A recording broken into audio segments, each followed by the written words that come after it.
Hai,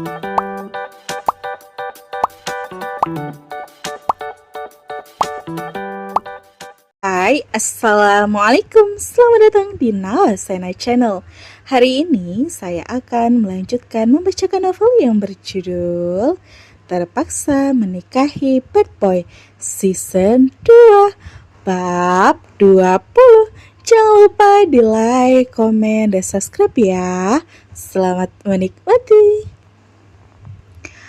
Long time no see. Berapa tahun ya? 1, 2, iya, 4 tahun. Lama banget ya ternyata. Celoteh Mona. Zahran terlihat tidak senang, apalagi Ilham. Keduanya merasa tidak nyaman dengan kemunculan Mona yang nyelonong begitu saja. Masih dengan sikap dan attitude yang dulu, benar-benar tidak ada perubahan sama sekali. Pah, kok bisa sih? Orang luar bisa masuk begitu saja ke dalam kantor ini. Protes Zahran kesal. Jika boleh, sungguh Zahran ingin menyeret Mona untuk keluar dari area kantor. Ilham memberi isyarat pada 2 security yang bertugas di dalam pintu utama gedung untuk mendekat menghampiri. Kedua security itu lantas menghampiri Ilham dan sigap untuk menjalankan perintah. Mas Ilham, apa sih maksudnya? Ngapain kamu kasih kode ke satpam kayak gitu? Maksudnya apa? Mengusir aku? Gitu? Protes Mona kali ini. Jangan buat keributan di sini. Kamu sudah nggak punya kepentingan apapun di sini, Mona. Tegas Ilham. Mona tersenyum kecut sekali. Dia tak terima dengan sikap Ilham. Kamu emang gak ada bedanya ya sama pria-pria di luar sana? Setelah puas menguras tenagaku, lantas kamu meninggalkan aku dalam keadaan terpuruk. Tidak ada bantuan hukum, tidak ada sokongan, atau sekedar menjenguk ke lapas pun kamu sama sekali gak pernah, Mas. Salahkan Mona. Urusan kita sudah selesai. Aku selalu membayar untuk setiap malam yang kamu berikan waktu itu. Itu adalah dosa terbesar dalam hidupku. Sekarang, aku mencoba melupakan itu dan menjalankan hidup yang baru lagi dengan orang yang seharusnya. So, please, jangan membuat ulah, Mona. Membuat ulah? Aku ini gelandangan. Aku ini digelandang polisi dan kamu gak peduli sama sekali. Itu harga yang harus kamu bayar.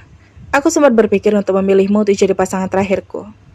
Tapi ternyata kamu memang jauh dari kata baik. Buktinya, kamu juga bermain-main dengan beberapa pejabat sampai menyeretmu pada kasus korupsi mega proyek itu.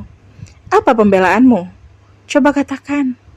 Nyatanya sejak awal pun kamu tak cukup hanya bermain denganku. Kamu melakukan dengan beberapa pria lain di belakangku. Ilham membelankan suaranya. Tapi setiap kalimat yang ia lontarkan terdengar penuh tekanan sehingga membuat Mona merasa sangat tersindir. Shit, ini benar-benar memalukan. Tunggu apa lagi? Tolong bawa dia keluar dari sini. Gerutu Zahra lalu merintahkan kedua security itu untuk mengamankan Mona. Hei Zah, kamu kasar banget sih. Mentang-mentang kamu udah bukan anak broken home lagi. Tapi asal kamu ingat ya Zah, di balik kebahagiaan kalian ada aku yang tersisihkan dan tersakiti. Cukup apa mau aja yang bajingan. Kamu jangan ikut-ikutan jadi bajingan dong. Mona makin ngelantur. Zahra memang selalu bersikap cuek pada Ilham, tapi saat mendengar Mona menghina Ilham dengan kata-kata bajingan, ada percikan api di dalam hatinya. Karena yang Zahran tahu saat ini Ilham sudah jauh-jauh lebih baik daripada sebelumnya. Tarik kata-kata bajingan itu. Zahra menerjang hampir menyerang Mona, tapi dengan sigap Ilham menghalangi dan Mona diamankan oleh kedua security itu.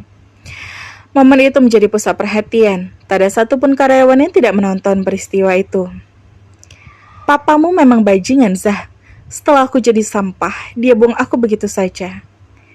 Ya, lo emang sampah. Timpali Zahran sembari terus menuju ke arah Mona. Sudah, Zah, sudah. Jangan dilayani. Kendalikan dirimu. Kata Ilham lalu menyeret masuk Zahran ke dalam lift yang sudah terbuka dengan susah payah. Lepasin aku, Pak. Biar aku buang sampah pada tempatnya. Kata Zahran semakin dikuasai emosi. Sudah cukup. Naik ke atas, ke ruanganmu. Perintah Ilham dengan nada yang cukup tinggi. Sementara itu Mona meronta minta dilepaskan. Dia diseret menjauh keluar dan menuju ke pintu utama butuh belasan meter dan dua security itu berhasil membawa Mona pergi keluar gedung dan membuat blokade di depan pintu agar Mona tidak masuk lagi dan membuat onar. Hei, kalian ini security baru ya? Kalian nggak tahu siapa saya? Saya ini mantan staf penting di perusahaan ini. Minggir dan biarkan saya masuk. Ujar Mona penuh percaya diri. Mantan simpanan Big Boss. Bisik salah satu security itu pada teman satunya. Mona ditatap dari ujung kaki ke ujung kepala. Ada rasa tak percaya kalau perempuan seksi modelan Mona penuh disukai oleh Ilham Prayoga yang penuh wibawa. Yang benar saja, ujarnya di dalam hati. Kelasnya jauh berbeda dengan sosok Irena.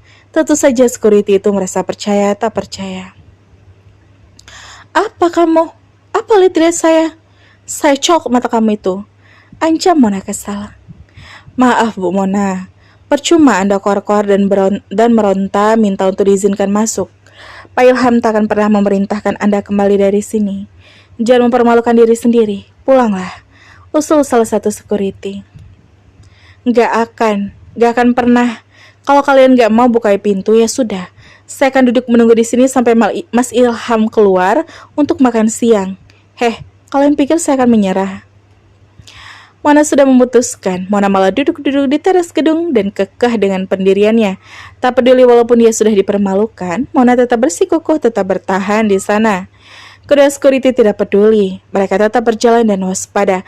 Mereka tak akan lengah dan membiarkan si pengacau masuk mengganggu suasana tenang gedung kantor Green Emerald itu. Zahran sangat gusar. Tapi dia sudah sampai di ruangan kerjanya. Zahran benar-benar tak habis pikir bagaimana bisa sang papa pernah bermain gila dengan perempuan seperti Mona. Sungguh sangat di luar nalar. Gila? Perempuan gila? Lutut Zahra kesal. Ping, ada chat masuk dan itu dari Shanum. Zahran tak pernah menunda untuk membaca chat dari istrinya. Setelah mereka memiliki radar yang saling terkoneksi, isi chat Shanum adalah berisi soal rasa cemas Shanum. Bang, gak ada apa-apa kan? Apa Bang Zahran udah sampai di kantor? Perasaanku kok gak enak ya?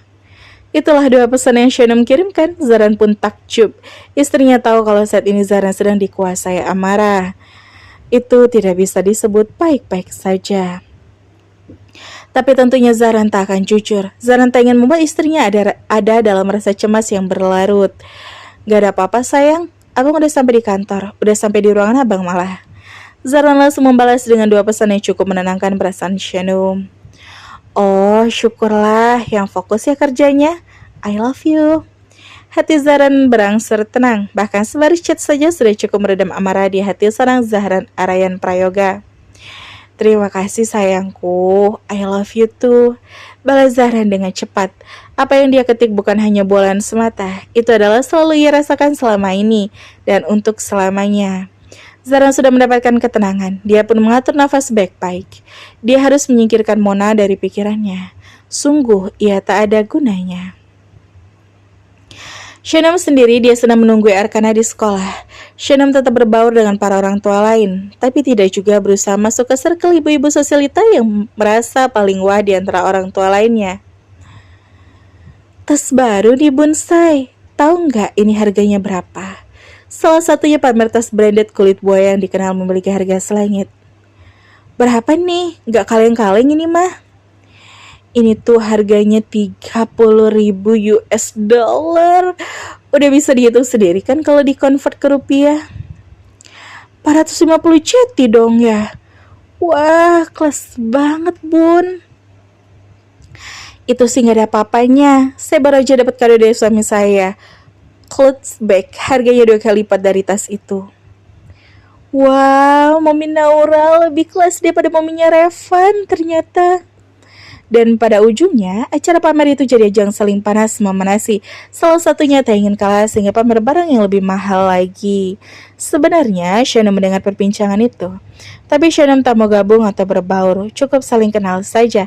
Pasalnya Shanum tak terlalu suka mengoleksi tas seharga ratusan juta seperti itu walaupun dia mampu.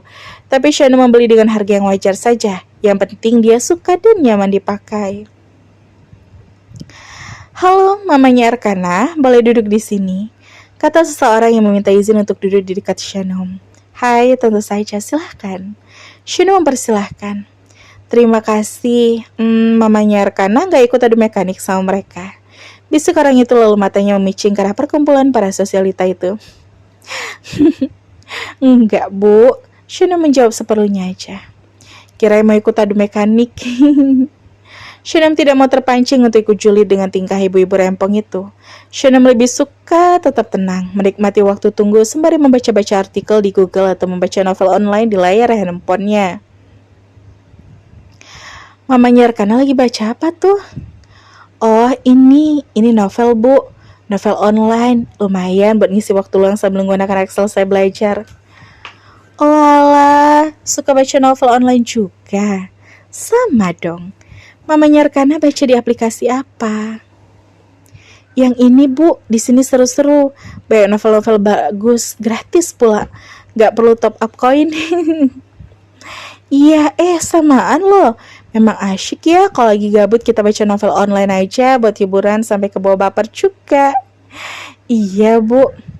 Ya udah, silahkan monggo dilanjuti lagi bacanya. Saya juga baru ingat belum baca lanjutan novel dari author favorit saya.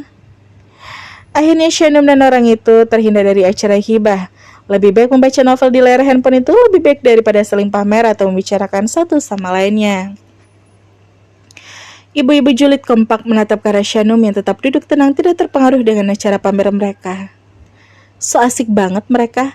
Percuma punya suami kaya raya kalau nggak bisa beli barang-barang mahal kayak begini. Iya, bener. Lihat aja tas yang dipakai sama Maya Arkana itu. Paling harganya nggak sampai 5 juta. Nggak modal banget. Ekonomi elit tapi gaya kok orang sulit.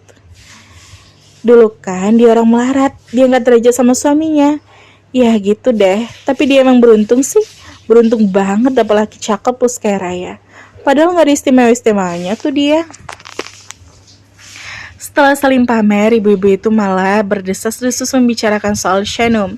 Tapi Shannon tidak dengar, dan kalaupun dengar, pastinya Shannon tak akan memperdulikan itu. Shannon tak ingin ambil pusing. Mama Arkana lagi baca novel apa?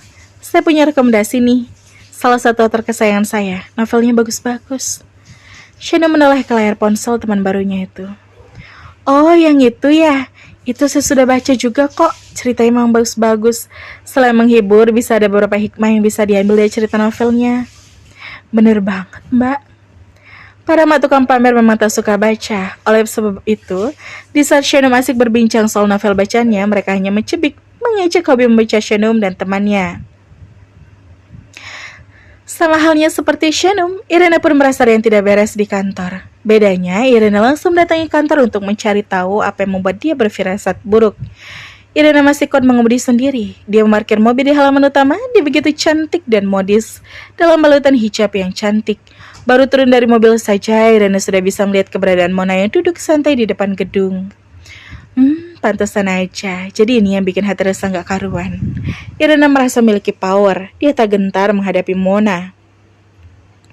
Mona pun terkejut dengan keberadaan Irena. Harusnya Mona merasa insecure. Irena begitu anggun menawan sementara dirinya baru saja keluar dari lapas dan kehilangan sisa-sisa kejayaannya. Ini kenapa orang ini dibiarkan duduk di sini? Merusak pemandangan. Seru Irena kesal. Para security langsung berdiri tegak saat Irena datang. Ngapain sih pakai datang ke sini? Mau ngerecoki pertemuanku sama Mas Ilham? Wow. Gak tahu malu sekali Anda ini. Ilham Prayoga itu suami saya. Kalau masih ada urusan, ayo selesaikan dengan saya. Tegas Irena. Irena adalah sosok yang lembut dan penyayang, tapi seketika jadi angkuh jika berhadapan dengan orang-orang semacam Mona. Dia benar-benar bersikap fleksibel. Saya ini calon istrinya kok. Urusan itu belum selesai. Idih, makin ngelantri Anda ini. Calon istri dari mana? Jangan macam-macam dalam rumah tangga kami lagi. Kamu pikir pertahanan rumah tangga kami masih serapu dulu? Saat kamu berhasil merusaknya, ingat ya, enggak lagi.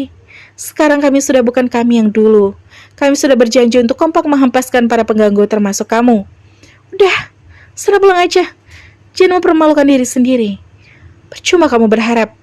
Berharaplah pada orang lain yang sama-sama single. Jangan ngerecoki terus lelaki yang udah beristri. Mengerti? Irena nyerocos tak mau berhenti. Irena tak mau kalah lagi. Dulu dia lengah dan membiarkan Mona mengambil alih hati dan pikiran Ilham. Sekarang Irena tak akan pernah membiarkan itu terjadi lagi. Jangan sebut aku pelakor kalau mengincar pria yang single. pikir Mona sembari melempar senyum sinis beberapa kali. Silahkan pergi, silahkan. Saya masih mempersilahkan kamu untuk pergi dengan hormat. Pergilah. Irena kembali menekan emosinya lalu mempersilahkan Mona untuk pergi. No way. Tegas Mona tak tahu malu. Oh, berarti saya perlu telepon petugas damkar ke sini. Damkar apa? Memangnya di sini ada kebakaran? Damkar juga bisa menjinakkan dan menangkap hewan liar. Nah, di sini lagi ada ular kadut. Kayaknya perlu bantuan petugas damkar buat mengenyahkan kamu dari sini. Mona kesal sekali dengan Irena, tapi kedua security malah tertawa puas lalu mengacungkan jempol pada Irena. Mereka sana mendukung keberanian Irena. Sialan, rutuk Mona. Hus, pergi sana. Saya tunggu 2 menit kalau mau tetap di sini. Saya nggak main-main. Saya panggil damkar ke sini. Mona merasa kalau upayanya untuk menemui Ilham akan sia-sia. Irena banyak pendukungnya. Dan kalaupun nanti Mona melawan dan menantang duel dengan Irena, pasti Mona akan kalah telak. Akhirnya, Mona pun menyerah dan pergi begitu saja. Irena puas karena berhasil membuat Mona-nya. Enak aja mau main masuk-masuk aja ke rumah tangga orang lain. Dan bersambung sampai ketemu di bab selanjutnya ya. Wassalamualaikum. Maaf ya terlambat.